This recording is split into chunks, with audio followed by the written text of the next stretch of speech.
ladies and gentlemen, to the She Knows Pro Football podcast. Once again, I'm Alice, the NFL girl. And once again, I got my good friend Dominick here with me from Fantasy Hot Read. Dominick, how you doing today?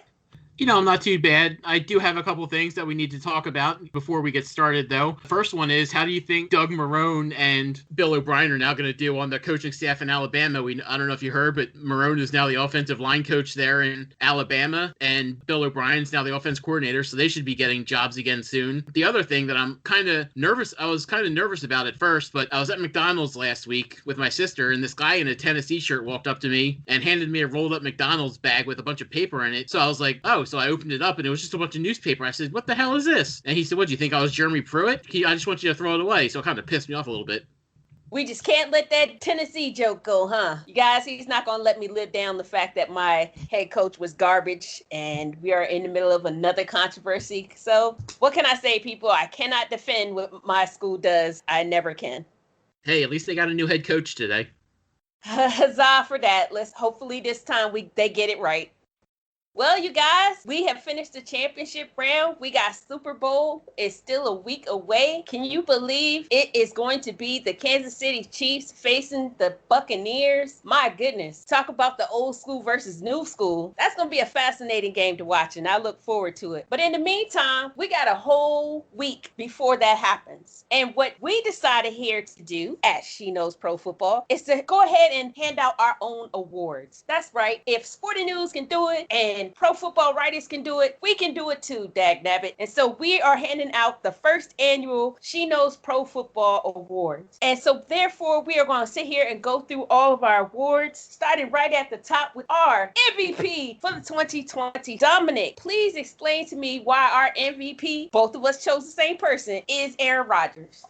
I don't really think there's much to explain here. He had 48 touchdowns, 5 interceptions. 3 of those interceptions came in one game against Tampa Bay in Week 6. Obviously, he had another one this past weekend, which cost him the game. It wasn't his fault. Should have been a penalty, but either way, we're not going to go with that. But regular season, this could have been his best season of his entire career. You said he had 48 touchdowns, 5 interceptions. He is the clear MVP. He got him to a 13-3 record. He got him to win the division. He got him to the number 1 seed in the NFC. I know we can talk about Josh Allen. He would have been my pick basically any other year. But this year, Aaron Rodgers was just so far ahead of everybody else that there was really not even a second place this year. You guys, same as Dominick said, Josh Allen any other year would have been our hands down favorite. But 4,299 yards, 48 touchdowns to only 5 interceptions, a 70.7% completion rating. My goodness, it's no other way to say it that Aaron Rodgers was hands down the favorite. 13-3 record was the best record of any team in the NFC. I was disappointed that they weren't able to pull off a win and head to the Super Bowl, but that doesn't all fall on Aaron. And Aaron even said that in post-game interview, which we won't get into, but it got a little ugly, some little snotty little comments he made it. But definitely we got to give our MVP trophy to Aaron Rodgers. He definitely earned it by the season that he played this year. Hands down, my favorite of all season long. And I love what he did this year with Devontae Adams. That's our MVP. Yeah, he's my favorite player in the NFL right now, but you do have to admit that he's more passive-aggressive than a bad congressman. For sure. That's for sure. Next on our award show, got to go to our Offensive Player of the Year. And again, this was a unanimous vote. I mean, there's only 2 of us, but we definitely picked the same player, and that is Derrick Henry of the Tennessee Titans. Dominick, why did we both pick Derrick Henry this season? Well, yeah, Derek Yeti had over 2,000 yards, second year in a row where he led the league in rushing. He was playing on the franchise tag. He got Tennessee to the division title, which a lot of people didn't think they'd win the division. I mean, some people did have him win the division, but a lot of people thought it would be the Colts. I know I thought it would be the Colts, but we just figured they'd be 9-7 like they have been for like the past 20 years in a row. They actually got to 11 wins this year. They did lose in the playoffs in the first round, but he was the reason they even got there. Yes, Tannehill did great. A.J. Brown played very good this year, but the real key to that offense is Derrick Henry, and we saw that when he couldn't do anything in the divisional round, that they ended up losing the game, and he was just the biggest key to the offense on any team this year. You guys, 378 carries, 2,027 yards, 17 touchdowns, 5.4 yards per carry. My goodness, stats like that, you are absolutely the offensive player of the year. Hell, we could make a case for possibly MVP if Aaron Rodgers wasn't playing out of his mind this season. There's no way that the Titans would have gone to an 11-5 season had it not been for Derrick Henry. In particular, you saw when teams were able to shut Derrick Henry down, the difference that it made. That's why the Ravens were able to capitalize and get a win in the playoffs, because they shut Derrick Henry down. Derrick Henry is a monster. He is a beast. I look forward to seeing more of him going forward in the future, and he definitely is the offensive player of the year for 2020. Yeah, if you have 5 yards a carry on 100 carries, that's outstanding. When you have 5 yards a carry with almost 4 times that amount of work, it's amazing. Incredible. The man had an incredible season. Next up is our defensive player of the year. And again, this was a unanimous decision just because of who it is. So therefore, Dominic, why did we both go with Aaron Donald as defensive player of the year? Well, because he's the best defensive player in the league right now. I mean, yes, you can say Patrick Mahomes may be the best player in the week, but I think you wouldn't get an argument if you wanted to say that Aaron Donald was the best player in the league, period. The only other choice, I think, in this case would have been, is it going to be him or is it going to be his teammate in Jalen Ramsey? They both had amazing all-pro years this year. Jalen Ramsey was able to shut down pretty much everybody he covered, including DK Metcalf twice. He didn't really shut him down in the playoff. He was able to get a touchdown on him, but they still were able to win the game. So if it wasn't Aaron Donald, it was going to be Jalen Ramsey. Plus, we had to have 2 awards, both won by somebody named Aaron. Yeah, we just wanted to make it confusing for you guys, just so you know. That was the actual real reason we both picked Aaron Donald.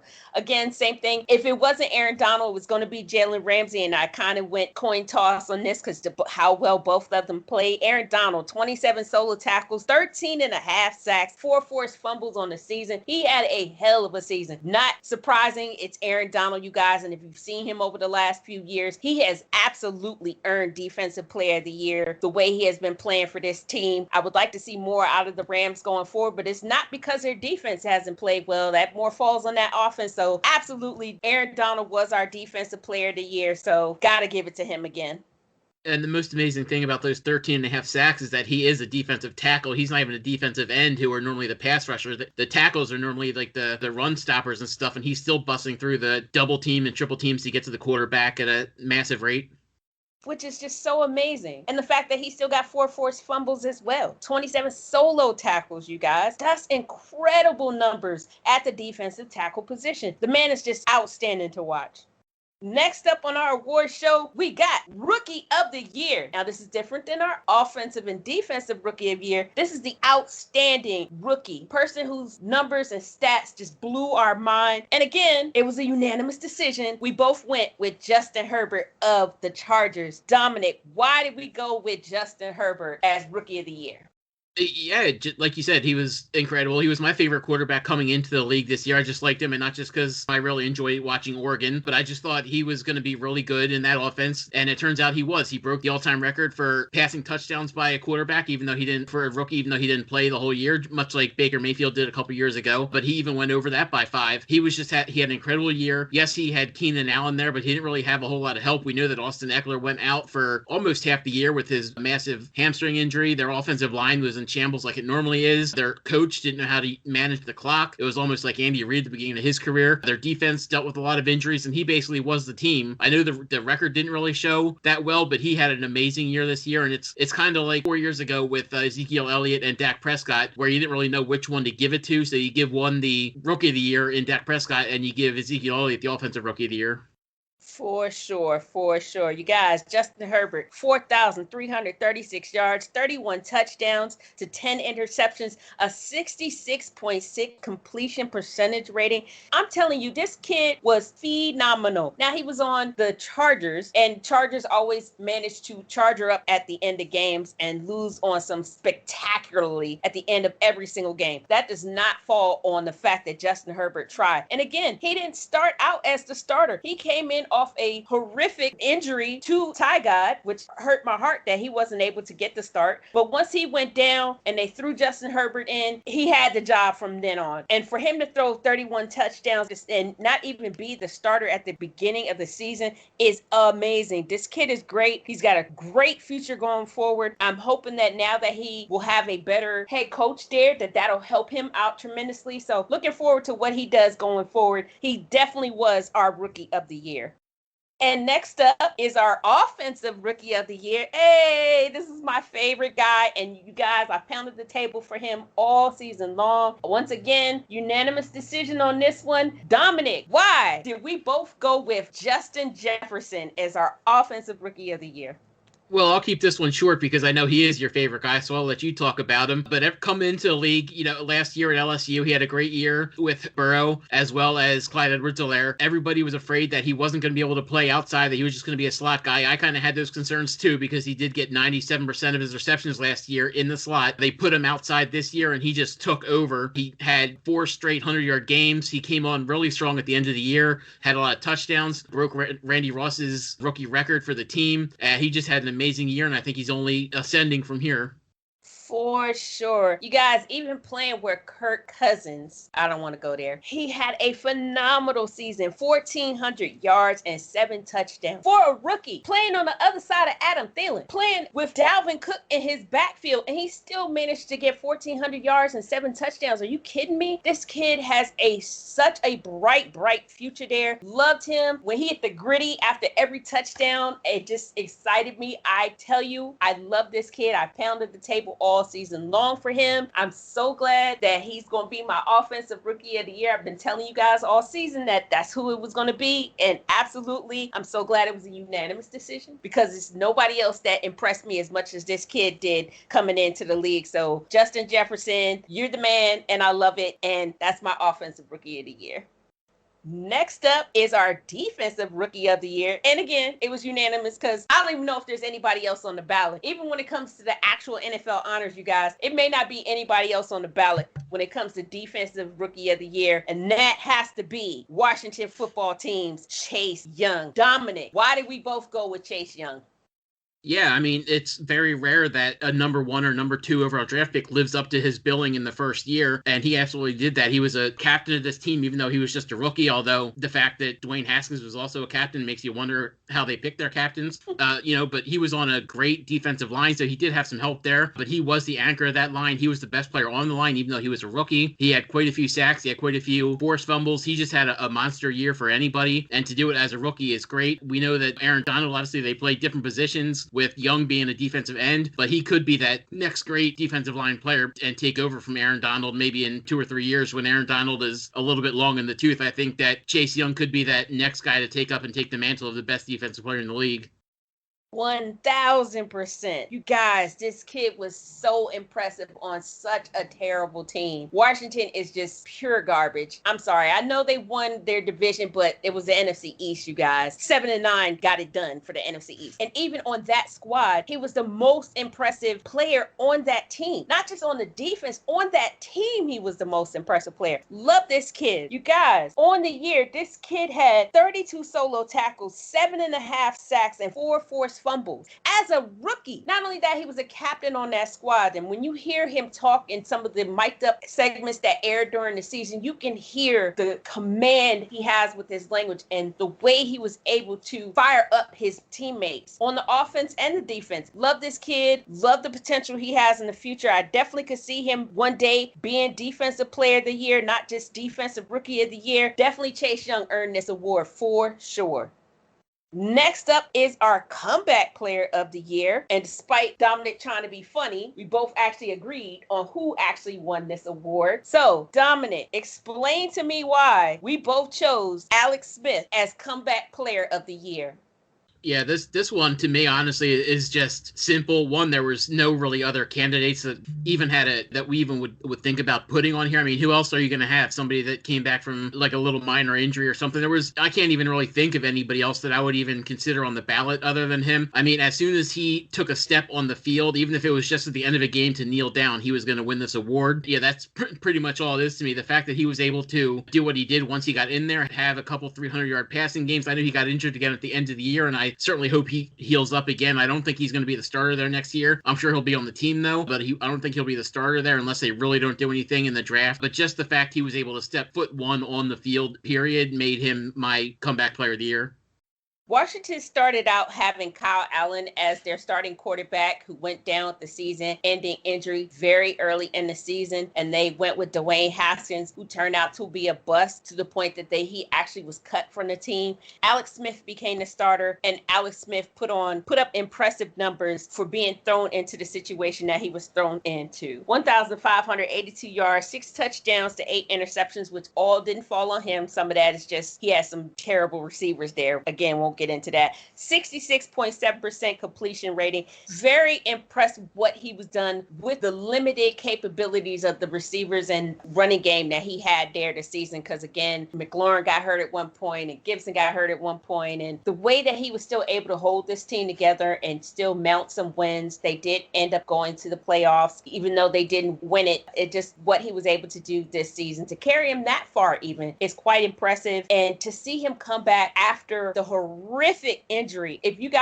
ever get to see the E60 story on this, it is quite eye-opening to see how bad this injury to his leg was, and to see him be able to come back and put up decent numbers with a team that's not that great and be able to play the way that he played. I'm so happy to see him make a comeback, and it was absolutely no question whatsoever that Alex Smith was going to be the comeback player of the year. Next up is our coach of the year. I know if you've listened to my podcast all season, I already know who it is. And I'm just glad that Dominick agreed with me. Coach of the year, Dominick, tell everybody why it is Cleveland Browns, Kevin Stefanski. Yeah, originally I had Brian Flores, but when Miami missed the playoffs, I did switch it to Kevin Stefanski. We've known since they came back in the league that Cleveland has just had terrible luck, no matter what their coach is, who their quarterback is, who's on their team. They've had just terrible luck. He was able to come in and almost change that culture in 1 year. We thought they were going to be the dream team last year. They totally floundered. Baker Mayfield had a bad year. The offensive line had a terrible year. Odell Beckham didn't really do much in his first year there. This year, yes, Beckham got hurt, but Jarvis Landry really picked it up. That offensive line was amazing. Nick Chubb was a great running back again. Even Kareem Hunt got involved there again, and Baker Mayfield had a rejuvenated season behind that great offensive line. So it just took a whole team effort, and I think a lot of it was the culture that he brought in. They went back to running the ball first, which is what they always needed to be and what they always have been, and now they're going back to it. It's brought in a lot of really tough people, a lot of tough individuals. They're set up very good for the future. They're not in salary cap purgatory like a lot of teams are that go all in, so they're going to be able to pick up some pieces that they do need. They do need to fix that defense, but you can't do everything in 1 year. The fact he was able to get them into the playoffs and then to win a playoff game against Pittsburgh without him actually being able to call the game, although, he came up with the game plan and everything, but not actually being able to be at the game, and losing their best all-pro offensive lineman for the game as well, it just shows amazing how much that team has changed and how much they really rally around him, and that's all you can ask for.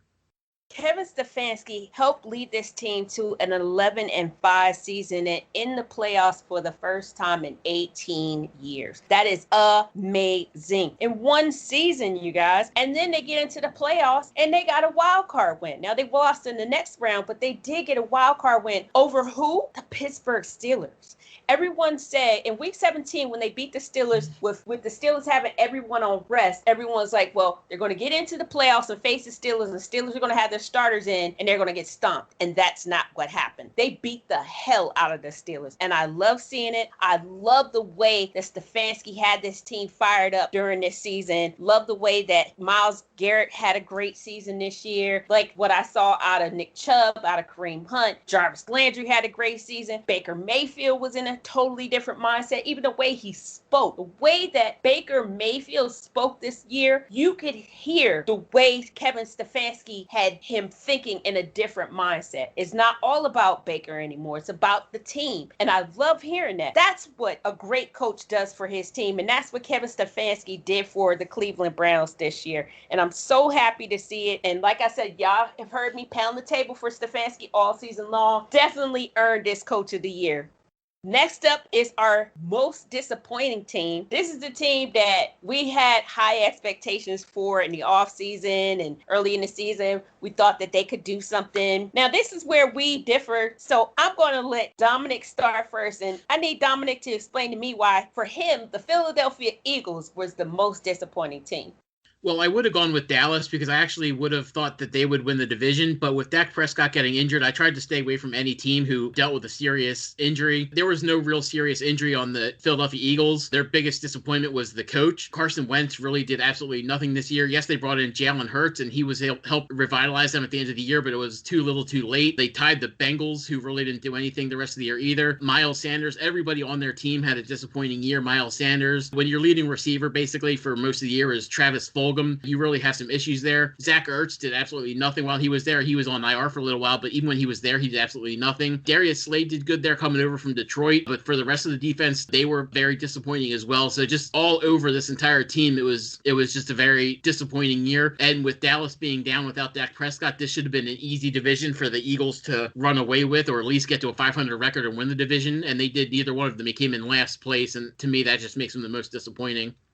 I have to agree with you because, like you said, once Dak went down, NFC East should have been a cakewalk for any one of those other three teams. Well, maybe not the Giants so much, but definitely for the Eagles. And for them to just fall flat on their face that way, ugh. For me, however, the most disappointing team is the Las Vegas Raiders. And let me explain why. I know they finished at 500, 8-8, but they were out of the playoffs. And that was disappointing to me because as much as I don't like the Raiders because they go against my Broncos, you have Darren Waller there. You have Derek Carr there. You have Josh Jacobs there. It's no excuse with the level of players that they have there for them to continuing to be milling in the middle. You have John Gruden as a head coach. This team should have been turned this around, and they haven't. And it's so disappointing every single year to watch this team be in that middle category. They're not great, but they're not terrible. That to me is even worse than if you just had a horrible season. The fact that you just continue to be mediocre at best is so disappointing to me. So for me, it was the Las Vegas Raiders. I'm so disappointed. I saw them making the playoffs. They weren't going to win the division because they're in the same division as the Chiefs, and Chiefs are just so far and ahead dominant in the AFC, not even just in the AFC West. But I expected them to at least be more competitive than what they were. And so I'm so disappointed in them, and I'm not expecting better out of them next season either. I don't know what it is. I don't know if it's coaching. I don't know if they need to give up on Derek Carr and draft a better QB. Something has to change there because it's not getting it done, and continuing to be a mediocre 500 team is not going to cut it. And so that's my team, was the Raiders.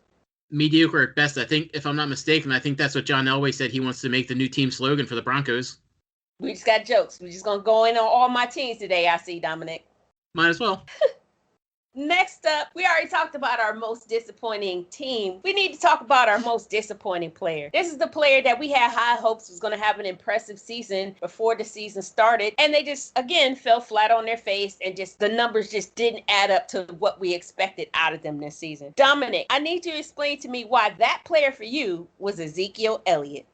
Well, I know I said I didn't want to pick somebody with injury concerns, and that I know he didn't have Dak Prescott, but you would think that without Dak Prescott being there, that Andy Dalton and whoever else they decided to throw in there, Gilbert Grape and everything, would have tried to use him more in the running game, and they really couldn't because he didn't really do a whole lot. Obviously, their offensive line was injured as well, but my biggest reason for him is because Tony Pollard looked just better than he did this year, and that shouldn't happen when your backup looks better than you. That's kind of what happened with like Michael Turner started getting better than LaDainian Tomlinson out in San Diego, so he ended up signing with Atlanta and then taking over there. And when something like that happens, you have to watch and see what's going on with your starter. He did have a quad or a groin injury at the end of the year. He did miss his first game for other than a suspension in his entire career this year, so that doesn't help either. I know, speaking strictly from fantasy, I had him ranked as my number 2 overall running back this year. I just thought he was going to be very good, and he was a complete disappointment. He didn't even get a 100-yard week until the second half of the year against Detroit. It was just an ugly season for him and for the Cowboys.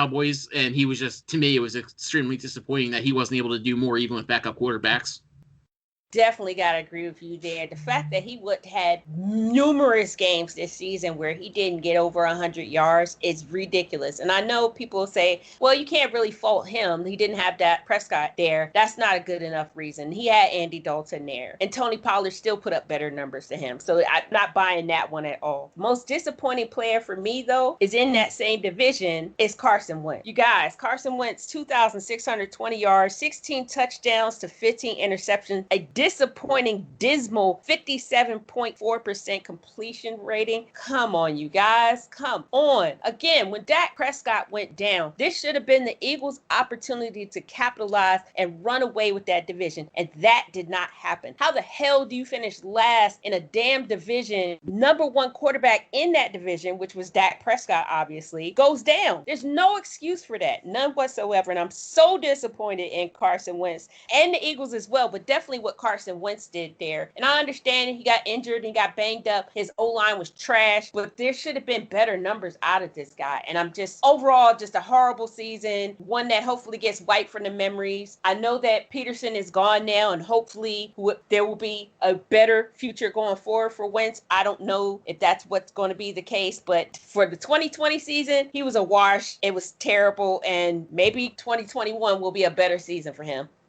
Next up is our most surprising team, and surprising in a good way. The team that we absolutely didn't expect big things out of and blew our minds. And this was another unanimous vote. This was an easy one as well. Dominick, tell everybody why the most surprising team for 2020 was the Cleveland Browns. I think we talked about it just like we did with Kevin Stefanski. We didn't know how they were going to react. They've had so many new coaches in the past 10 years that we didn't know how this one was going to work out. We don't expect them to make the right choice. They did in this case. But the real surprising thing here was because of that culture, because they all believed, they were able to pick up on that offensive line that we thought was going to be good last year and came into fruition this year to be the best in the league. They had the best running game in the league. They probably have the best running back duo in the league. Baker Mayfield came back up into, I'm not going to say it, because he's definitely not elite, but he came back into the top half of quarterbacks in the league, maybe top 20, which is good enough for what they need with the running game they have. Now, like I said, all they have to do now is worry about the defense, but they were able to get to 11 wins. They got their first playoff berth since 2002, their first playoff victory since 1994. So it was just a wonderful, wonderful season. And we saw that Buffalo I know they only lost by 14 points against Kansas City this week, but they were really blown out of this game after they went up 9-0. And yes, Patrick Mahomes did go out, but it still showed the constitution that Cleveland had, that even when he went out, you have to take advantage of the situation. And they did, and they took advantage of it. They almost came back from 19-3 down at halftime to win the game. They ended up losing by 5, but they were still able to make this a very good game, and it just shows what kind of potential they have going forward next year. I'm not going to pick it right now, but I would not be surprised if they actually win the division next year. You guys, 1,000% everything that Dominick said. 11-5 on the year. They got into the playoffs. They won their first playoff game. It was so great to see this team do a complete 180. I give that to Kevin Stefanski, but I also give that to how well the players decided to play together this season. Again, Myles Garrett just had a great season. He earned that captain role. He even was able to squash the beef he had with Mason Rudolph, which was good to see. I think there were people that were concerned when they faced each other in week 17, there would be some issues. There wasn't, because he showed that he was trying to be a real captain to that team. And all of that falls on, like I said, the culture that Stefanski has brought to this team. It's good to see Baker now playing as a teammate, being able to be a captain, but also be a teammate, and realizing that it is a team effort every week. It doesn't always have to be him. Hand it off more. You don't have to scramble for it. You don't have to go out of bounds. You don't have to, take a loss. Hand the ball off. You've got two great running backs there, and to see how well that Nick Chubb and Kareem Hunt were able to play this season, to see what Jarvis Landry's do. I don't know what's going to happen with Odell in the future. I hope he stays there, because I would love to see if they were able to make them, Jarvis and OBJ, be a 1-2 punch that would do well for Stefanski. But we'll see. If not, again, they got great tight ends there as well. This is a good team. They've got a great future. Is it possible they could win the division? They're in the same division as the Ravens and the Steelers. It's absolutely possible, especially considering the way those two teams played down the stretch. In love with the Browns. I'm so glad that they made our surprising team of the year. and see what they do in the free agency. Because if they pick up somebody in free agency, then you may be looking for maybe Beckham to be traded to somebody, maybe like the Colts that might need another receiver with T.Y. Hilton as a free agent now, so they may need somebody to spread the ball a little bit, so they may go after Odell Beckham. And if that's the case, especially look, if you see them pick up somebody like maybe a Kenny Golladay from Detroit, if Cleveland's able to sign him away from Detroit, because I don't think there's any chance he goes back to Detroit, or if they get T.Y. Hilton, then I think that means the end of it for Odell Beckham in Cleveland. For sure, but I still see so much potential for them, regardless if they are able to hang on to OBJ. And even if OBJ wants to be there next season, they're going to be a great team moving forward. And I give that to Stefanski. And next up is our surprising player. And just as we have with our surprising team, this is a player that we weren't expecting great things out of, and they just blew our mind with how well that they played this season. Dominic, explain to me why, for you, that was James Robinson. Undrafted free agent. That's pretty much all it is. He wasn't expected to do anything. He was coming out of Southern Illinois, I believe is where he went to college. It might have been Illinois State, I don't remember. But coming out of basically the Midwest, nobody really knew what he was going to be able to do. When he came there, they didn't even expect him to be the starter. Obviously, they had Chris Thompson there. They thought he'd be the passing down back. They had Raquel Armstead there from Temple. They thought he'd be the guy there. He ended up getting COVID, missing the entire year. He was basically thrown into the situation. He still had over 1,400 yards in 14 games. He had the most yards of any undrafted free agent as a rookie ever. He beat Phillip Lindsay. He beat all the other guys, Arian Foster from Tennessee. He beat all these guys that were, undrafted free agents, and he did it on Jacksonville, whose offensive line is not the greatest. He did it with a mishmash of quarterbacks. DJ Chark didn't really have a great year. Yes, Laviska Shenault was there and did pretty good things, but that offense is dreadful. The defense was absolutely terrible. He was pretty much their entire offense, and he was still able to perform. 1,000%. I love what James Robinson was able to do this season there in the Jazz, considering it was the Jags, you guys, who have the number 1 overall pick. Why? Because they're terrible. And James Robinson still put up impressive numbers. That being said, my surprising player shouldn't be that much of a surprise, but it was for me, was Stephon Diggs. And let me explain why. He went to the Bills, you guys. And yes, the Bills were playing good football, but not great football. And the Bills turned into a great football team this year. And so it was a surprise to me simply because I wasn't sure what was going to happen. When he was playing there that last year in Minnesota, he was putting up decent numbers with Kirk Cousins, but Kirk Cousins was mainly going to Thielen and to Kyle Rudolph. So was it because of the fact that Stephon Diggs was mouthy? Was it because Stephon Diggs' numbers were falling off because he just wasn't a great receiver? There were question marks surrounding him, and there were question marks around him going to Buffalo and whether or not he would be able to mesh well with Josh Allen. Guess what? He meshed damn well with Josh Allen. 127 receptions, 1,535 yards, and 8 touchdowns during the regular season. This kid was damn impressive. They had a great season. Him and Josh Allen meshed very well together. It was a perfect fit. I'm so glad to see Stephon have the season that he did, because again, no one knew what was going to happen when he went to Buffalo. And even I wasn't 100% sure, because last year, John Brown was a WR1 for Buffalo, and that seemed to go well for them. That seemed to be all that they needed. I didn't expect for Stephon Diggs to come in there and just have such a dominant season, and yet he did. And I was so glad to see it. So definitely for me, the most surprising player was Stephon Diggs. Well, you guys, that is all of our awards for our first annual awards. Well, you guys, that's all the time that we have today. I hope you enjoyed our award show. Be sure to follow me on Twitter at TheNFLGirl320. Dominic, where can they follow you? You can follow me at EnvisionFF. You can read more of my thoughts on SheKnowsProFootball.com. Dominic, where can they read your work? You can read my work at FantasyHotRead.com, Rotoballer.com, ExpandTheBoxScore.com, and FailingEnterprise.com/Tennessee Volunteers. Really. Just every chance he gets to get a dig at me, you guys, he's going to take it. That's all the time we have, you guys. See you back here next week.